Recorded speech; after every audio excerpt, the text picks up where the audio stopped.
नमस्कार, मैं अनिल केसी about India channel में आपका स्वागत करता हूं।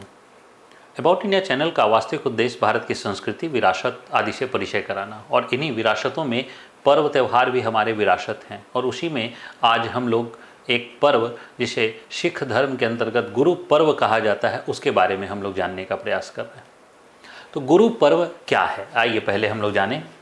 तो देखिए, गुरु पर्व जो है वो वास्तव में गुरु का जन्म दिवस है। बहुत सिंपल अगर समझा जाए तो गुरु का जन्म दिवस।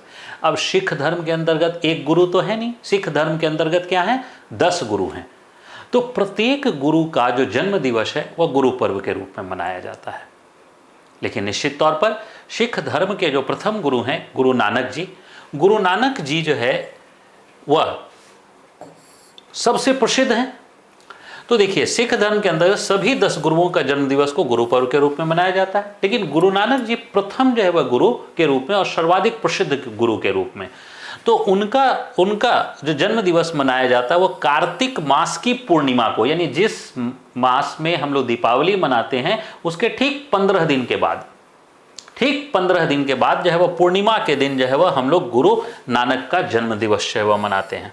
ठीक है। और ये जो जन्म दिवस होता है उसको हम लोग प्रकाश उत्सव कहते हैं। प्रकाश उत्सव कार्तिक पूर्णिमा में मनाए जाने वाले इसको प्रकाश उत्सव कहते हैं। ठीक है।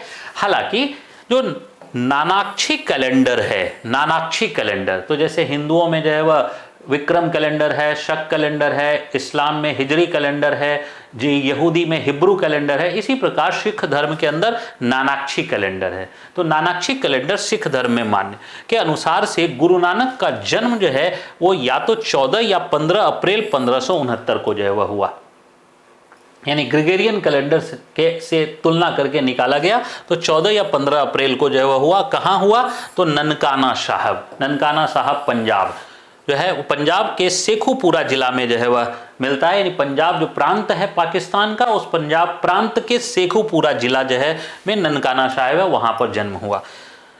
आइए देखिए, यही हमारे जो है वह गुरु हैं और गुरु नानक जी का जो है की तस्वीर है। इसके अलावा जो है वो हम ननकाना साहब में जो गुरुद्वारा है वह ननकाना साहब का गुरुद्वारा जो है वह यह देख रहे हैं, ये ननकाना साहब का गुरुद्वारा है। इसके बाद देखिए, गुरु पर्व के एक दिन पहले, जो गुरु पर्व मनाया जाता है उसके एक दिन पहले नगर कीर्तन का आयोजन किया जाता है। नगर कीर्तन होते हैं और वो नगर कीर्तन में जुलूस निकाले जाते हैं। तो इस जुलूस का जो नेतृत्व होता है वो पंज प्यारे जो है वह करते हैं, जिनके हाथों में निशान साहब के झंडे होते हैं। निशान साहब के झंडे लेकर जो है वो पंज प्यारे जो है वह चलते हैं और वही नेतृत्व जो है वह कर रहे होते हैं। गुरु पर्व के दिन जो है वह घरों को सजाया जाता है, जितने भी जो है वह, यानी पूरे पंजाब क्षेत्र ही नहीं, पूरे उत्तरी जो है वह पश्चिमी भारत में, पंजाब, हरियाणा, जम्मू कश्मीर के क्षेत्र में, खास करके जम्मू क्षेत्र में, हिमाचल में, उत्तराखंड में, दिल्ली, या पश्चिमी उत्तर प्रदेश, इन सभी क्षेत्रों में जो है वह ये पर्व मनाया जाता है और उसमें घरों को सजाया जाता है। और केवल सिख धर्म के लोग नहीं बल्कि अन्य धर्म, जो हिंदू धर्म के लोग हैं वो भी जो है वह घरों को सजाते हैं। हाँ, सब लोग नहीं, कुछ लोग सजाते हैं और उसमें दीपक, मोमबत्ती, लाइट आदि का प्रयोग जो है वह किया जाता है। इसके बाद देखिए, इस दिन जो है वह प्रातः काल में, यानी प्रातः काल जो सिख धर्म में अमृत वेला कहा जाता है। अमृत वेला किसे कहते हैं, 3 AM to 6 AM को हम लोग अमृत वेला कहते हैं। तो इस अमृत वेला से ही कार्यक्रम जो है वह का आयोजन प्रारंभ हो जाता है। तो क्या क्या होता है इसमें, तो देखिए, गुरुवाणी, कीर्तन, कथा, लंगर, सभी कुछ जो है वह चलता रहता है। पूरे दिन भर जो है वह आयोजन चलता रहता है। ठीक है।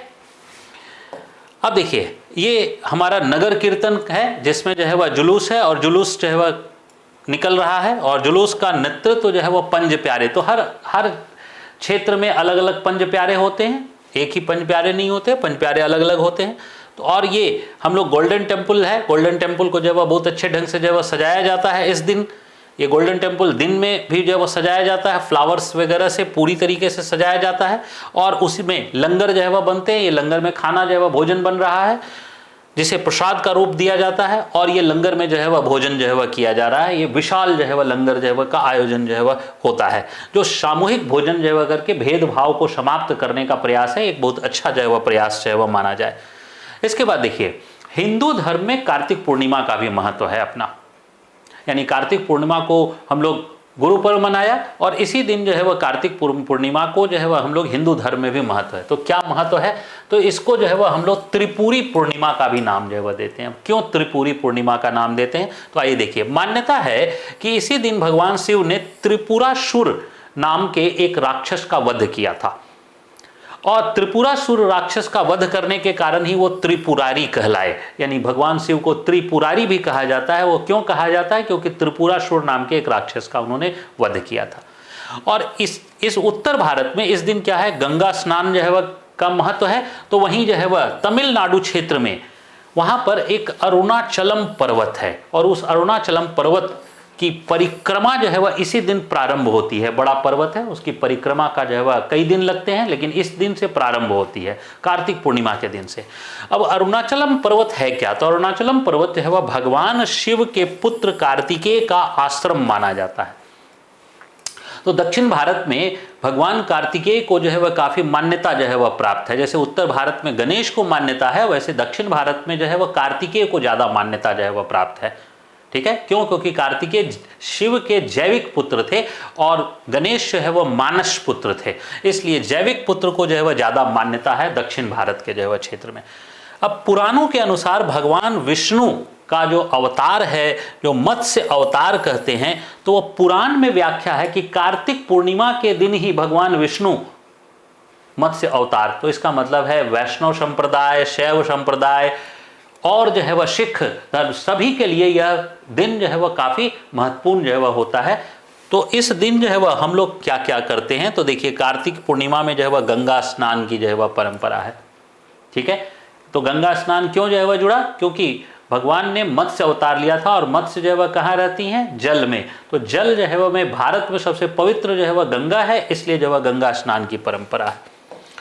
और ये गंगा जो है वह का पूजन भी जो है वह होता है। संध्या काल में जो है वह गंगा को आरती जो है वह दिखाई जाती है और पूजा किया जाता है, ये जो है वह गंगा पूजा।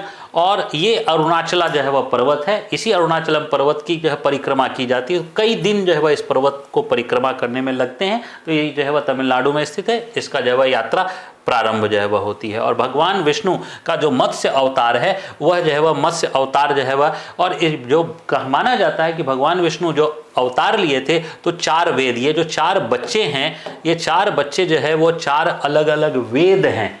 4 वेद यानी भगवान विष्णु 4 वेद के साथ जो है वह मत्स्य अवतार के रूप में उत्पन्न हुए थे, और यही चारों वेद जो है ऋग्वेद, यजुर्वेद, सामवेद और अथर्ववेद के रूप में जाना गया। मैं अनिल केशी आप सभी का धन्यवाद करता हूं। जय हिंद।